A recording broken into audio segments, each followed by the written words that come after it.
తెలంగాణ రాజకీయాల్లో ఇప్పుడు సిద్దిపేట మున్సిపల్ ఎన్నికల వేడి పీక్స్ కు చేరింది.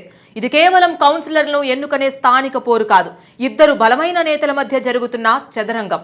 ఒకవైపు 30 ఏళ్లుగా సిద్దిపేటను తన కంటిపాపలా చూసుకుంటూ నియోజకవర్గంలో తిరుగులేని రారాజుగా వెలుగుతున్న BRS trouble shooter Harish Rao, మరోవైపు ఏ సవాల్నైనా ఢీ అంటే ఢీ అనే నైజంతో కాంగ్రెస్ అమ్ముల పొదలో పదునైన అస్త్రంగా మారిన మైనంపల్లి హనుమంతరావు. సిద్దిపేట గులాబీ కోటలో కాంగ్రెస్ జెండా పాతేందుకు మైనంపల్లి రచిస్తున్న వ్యూహాలేంటి?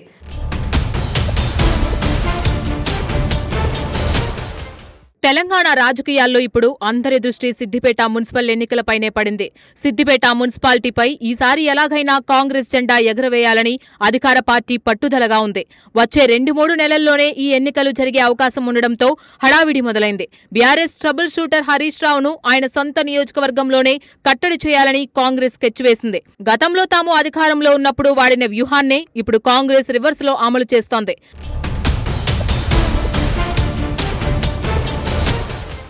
హరీష్ రావు లాంటి బలమైన నేతను ఎదుర్కోవడానికి కాంగ్రెస్ అధిష్టానం ఒక కీలక నిర్ణయం తీసుకుంది. పదునైన మాటలతో, దూకుడు రాజకీయాలతో ప్రత్యర్థులను భయపెట్టే మైనంపల్లి హనుమంతరావుకు ఈ ఎన్నికల బాధ్యతలు అప్పగించింది.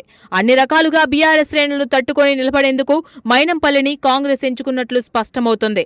మైనంపల్లి సిద్దిపేటలో అడుగుపెట్టిన రోజే కేటీఆర్ ఆయన నియోజకవర్గంలో మీటింగ్ పెట్టడం మరింత వేడి పుట్టించింది. దీనికి కౌంటర్గా మైనంపల్లి గాంధీ భవన్ వేదికగా కేటీఆర్ కు ఓపెన్ ఛాలెంజ్ విసిరి రాజకీయాన్ని రక్తి కట్టించారు. ఇప్పటికే మైనంపల్లి సిద్దిపేట మున్సిపల్ ఎన్నికల గ్రౌండ్ వర్క్ కూడా షురూ చేసినట్లు తెలుస్తోంది.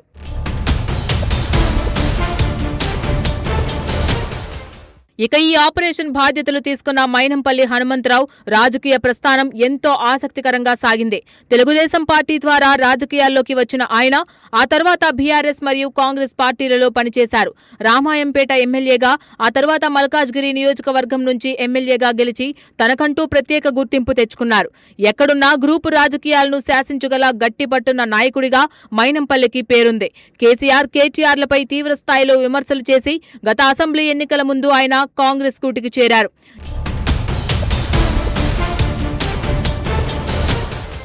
సిద్దిపేటలో బీఆర్ఎస్ ను ఢీకొట్టడం కంటే సొంత పార్టీ నేతలను కలుపుకోవడమే మైనంపల్లికి పెద్ద టాస్క్ గా మారింది.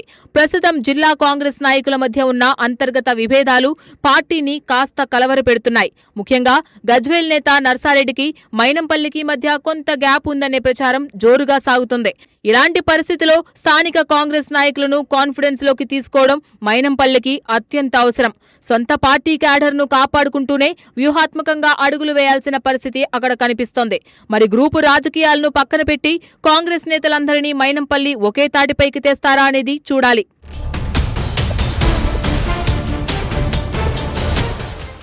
అసలు సిద్దిపేట మున్సిపాలిటీలో ఎన్నికల పోరు ఎప్పటి నుంచి ఎలా సాగుతుందో ఒక్కసారి పరిశీలిద్దాం.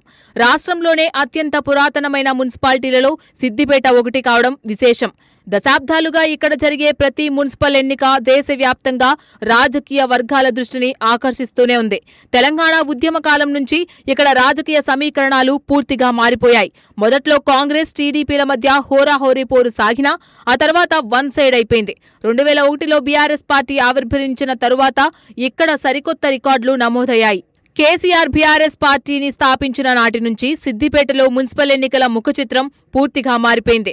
అప్పట్నుంచి ఇక్కడ ఎప్పుడు మున్సిపల్ ఎన్నికలు జరిగినా గులాబీ జెండానే ఎగురుతూ వస్తోంది. ప్రతిపక్ష పార్టీలకు కనీసం డిపాజిట్లు దక్కించుకోవడం కూడా గగనంగా మారిన సందర్భాలు ఉన్నాయి. ఎన్నిక ఏదైనా సరే ఓటర్లు కేసీఆర్, హరీష్ రావు నాయకత్వానికే జై కొడుతూ వచ్చారు.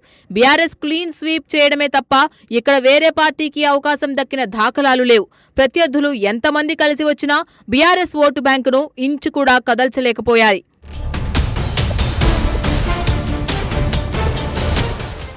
గతంలో సిద్దిపేట మున్సిపాలిటీకి జరిగిన ఎన్నికల ఫలితాలు చూస్తే బీఆర్ఎస్ బలమేంటో స్పష్టంగా అర్థమవుతుంది. గత ఎన్నికల్లో మొత్తం 43 వార్డులు ఉండగా బీఆర్ఎస్ పార్టీ ఏకంగా 36 స్థానాలను గెలుచుకొని రికార్డు సృష్టించింది. కేవలం 1-2 స్థానాలు మాత్రమే స్వతంత్రులకు, ఇతర పార్టీలకు దక్కాయి. విపక్షాలు ఎన్ని పొత్తులు పెట్టుకున్నా గులాబీ దండును అడ్డుకోవడంలో ఘోరంగా విఫలమయ్యాయి. నాటి ఎన్నికల్లో బీఆర్ఎస్ సాధించిన సీట్ల శాతాన్ని చూసి రాజకీయ విశ్లేషకులు సైతం ఆశ్చర్యపోయారు. ఈ స్థాయిలో ఏకపక్ష తీర్పు రావడం వెనుక కేవలం అభివృద్ధి మాత్రమే కారణమని నమ్ముతారు.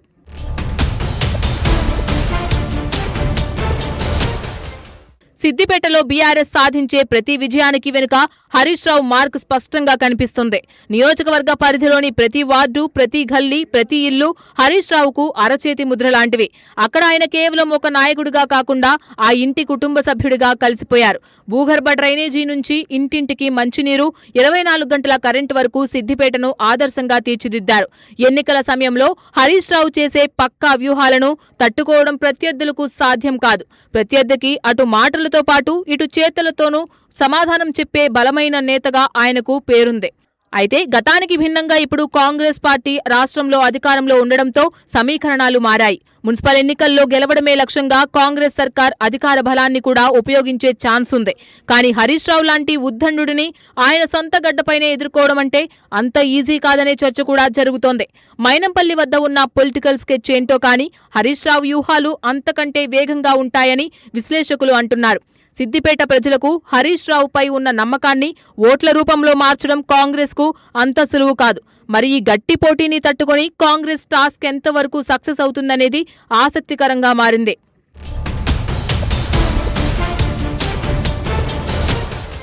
మొత్తానికి సిద్దిపేట మున్సిపల్ పోరు రాష్ట్ర రాజకీయాల్లోనే అత్యంత ప్రతిష్టాత్మకమైన పోరాటంగా మారబోతోంది. ఇద్దరు పవర్ఫుల్ నేతల మధ్య జరగబోయే ఈ యుద్ధం సిద్దిపేటలో పొలిటికల్ హీట్ ను గరిష్ట స్థాయికి చేర్చింది. అధికార బలం, మైనంపల్లి దూకుడు కాంగ్రెస్ కు కలిసి వస్తాయా లేదా హరీష్ రావు పక్కా స్కెచ్ పనిచేస్తుందా అనేది తేలాల్సి ఉంది. ఆపరేషన్ సిద్దిపేటలో మైనంపల్లి సక్సెస్ అయ్యి కాంగ్రెస్ జెండా ఎగరేస్తారో లేదో కాలమే సమాధానం చెప్పాలి. సిద్దిపేట ఓటర్లు ఎవరి వైపు మొగ్గు చూపుతారో తెలియాలంటే మరికొన్ని రోజులు ఆగాల్సిందే.